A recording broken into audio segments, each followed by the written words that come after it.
విషయాలు కూడా బయటకు రావాల్సి ఉంటుంది. కాబట్టి ప్రాపర్ ఎంక్వైరీ చేసిన తర్వాతనే ఎవరి మీద అయినా చర్యలు తీసుకుంటాం. Sir Rahul sir from wire. Sir మీరు అన్నారు ఈ 9 సంవత్సరాల్లో తెలంగాణలో ఒక సాంస్కృతిక దాడి విధ్వంసం జరిగిందన్నారు. మనం ఈ 9 సంవత్సరాల్లో ఒక తెలంగాణ కోణంలో ప్రపంచ తెలుగు మహాసభలు జరుపుకున్నాం. తెలంగాణ కోణంలో బలగం లాంటి సినిమాలు, నాటు నాటూరు లాంటి ఆస్కర్ విన్నింగ్ పాటలు వచ్చినాయి. మనము బతుకమ్మ, బోనాలు లాంటి పండుగలకు మనం జీవం పోసినాము. ఇప్పుడు దీన్ని మీరు ఎట్లా చూస్తారు? రాహుల్ గారు, ఇప్పుడు ఆ బలగం సినిమా కానీ లేకపోతే ఆ పాట కానీ ప్రభుత్వానికి ఏం సంబంధం లేదు. కొంతమంది పెట్టుబడి పెట్టి సినిమాలు తీసుకున్నారు, వ్యాపారం చేసుకున్నారు, అందులో వాళ్ళకి ప్రయోజనం చేకూరింది, దాంట్లో కొంత తెలంగాణ సంస్కృతి గురించి వచ్చింది. ఇక్కడ మనం చర్చిస్తున్నది ప్రభుత్వ నిర్ణయాలు. మీరు చూస్తుంటే అమ్మగారు లేరు కాబట్టి వచ్చేసారి బతుకమ్మ చేర్చడానికి ఎవరు ఉండేటట్టు లేరు, ఎట్లా అనేటట్టే ఉండు. బతుకమ్మ అనేది నా అమ్మలు అమ్మమ్మలు వాళ్ళ తరతరాలుగా మనము చేసుకుంటున్న పండగ. కాబట్టి వాళ్ళు వచ్చి మనకు నేర్పింది ఏం లేదు. ఒకవేళ బతుకమ్మను కూడా వ్యాపారంగా మార్చి, ఆట వస్తువుగా మార్చి, ప్లాస్టిక్ పూలు వాళ్ళు వచ్చిన అంతకుముందేమో బంతి పూలు ఇవన్నీ సువాసనలు వెదజల్లే పూలు ఉండే. వాళ్ళు వచ్చిన బతుకమ్మలో ప్లాస్టిక్ పూలు వచ్చినాయి, గంతేతాడు. ఈసారి ప్లాస్టిక్ పూలతో చేసేటోళ్ళు లేకపోవచ్చు. కాబట్టి ఖచ్చితంగా ఆ సాంప్రదాయం కొనసాగుతూనే ఉంది. బతుకమ్మలు, బోనాలు ఎవరు ఉన్నా ఎవరు లేకపోయినా తరతరాలుగా కొనసాగుతూనే ఉంటుంది. Next sir Sadiq, big TV. Sir, గత ప్రభుత్వంలో అనేక జీవోలు, వేల కొద్ది జీవోలు అన్నీ కూడా అసలు దాచిపెట్టడం జరిగింది. ప్రజా పరిపాలన కూడా జీవోలు దాచిపెడుతున్న పరిస్థితి ఉంది. మీరేమన్నా దాన్ని మార్చే అవకాశాలు ఉన్నాయి? లేదు, ఈ మధ్యలో నా దృష్టికి వచ్చింది. మా చీఫ్ సెక్రటరీని వాళ్ళని అడిగినాము. పూర్తి స్థాయిలో ఏ జీవోలైనా మనకేం దాచిపెట్టే అవసరమే లేదు. ఎందుకంటే దాచిపెట్టే అవసరం కానీ మూసిపెట్టే పనులు కానీ మేము చెయ్యం. ఏది చేసినా మీకు అందరికి తెలిసేటట్టుగానే చేస్తాము. తొందరలోనే సమాచార హక్కు కమిషనర్లను కూడా నియామకం చేపడతాం. దాన్ని నిర్వీర్యం చేసిండ్రు. వాటిని కూడా ఇప్పుడు ఎలక్షన్ కోడ్ ఇవన్నీ అయిపోతానే సమాచార హక్కు కమిషనర్లను కూడా నియామకం చేపడతాం. ప్రభుత్వం తీసుకునే నిర్ణయాలు అన్నీ కూడా ప్రజలకు అందుబాటులో పెడతాం.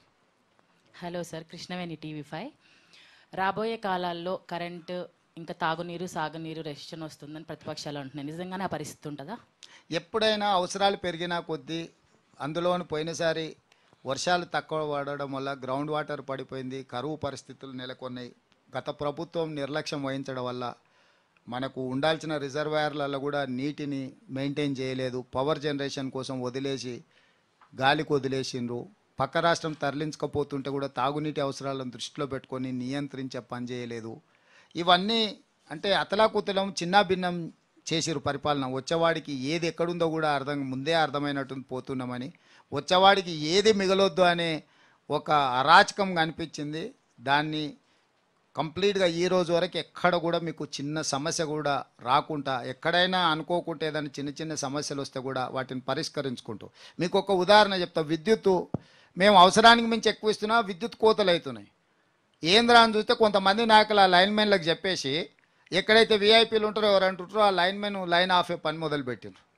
అందుకే ఎవడు ఆపితే వాడు కారణం లేకుండా ఆపితే ఉద్యోగం కూడా వీకుర్రు అని చెప్పిన తర్వాత కొంతమందిని వీకినాక కొంత అంటే లైన్ అప్ అయింది. అంటే కొంతమంది పిచ్చోళ్ళు ఉంటారు కదా, సైకో ఫ్యాన్స్.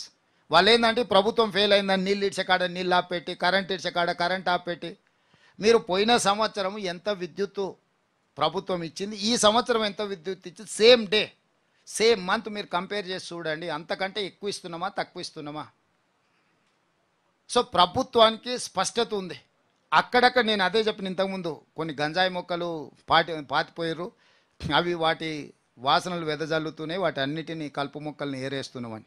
విద్యుత్ శాఖలో కూడా అట్లా అప్పనంగా ఉద్యోగాలు పొందిన వాళ్ళు కానీ, లేకపోతే కొన్నిసార్లు తెలిసి తెలియని తనం ఉంటుంది. సో వాళ్ళే ఎప్పటికి ఉంటారు అనుకొని పిచ్చితో ఉన్నోళ్ళు కూడా కొంతమంది ఉంటారు. కాబట్టి వాళ్ళందరూ కూడా పిచ్చి కుదుర్చుకుంటూ ఈ సమస్యలు పరిష్కరిస్తున్నాం. ఈ రోజు వరకు మేము పరిపాలన చేసిన 100 రోజుల్లో ఎక్కడ సమస్య రానియలే. ఏదైనా సమస్య వచ్చిందంటే మరుక్షణం ఆ సమస్యను పరిష్కరించినాం.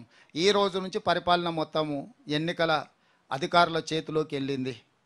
మాకు పరిమితమైన పరిస్థితే ఉంటుంది. ఇప్పుడు ఆ అధికారులు ఎట్లా నిర్వహిస్తారు, వాళ్ళకి ఏం సలహాలు సూచనలు మేము ఇవ్వాలా, తప్పకుండా ఒక మంచి పరిపాలన అందించడానికి మేము ముందుకు వస్తాం. నెక్స్ట్ ధరణి పోర్టల్ మీ పేరు తిరుపాలరెడ్డి ఈటీవీ.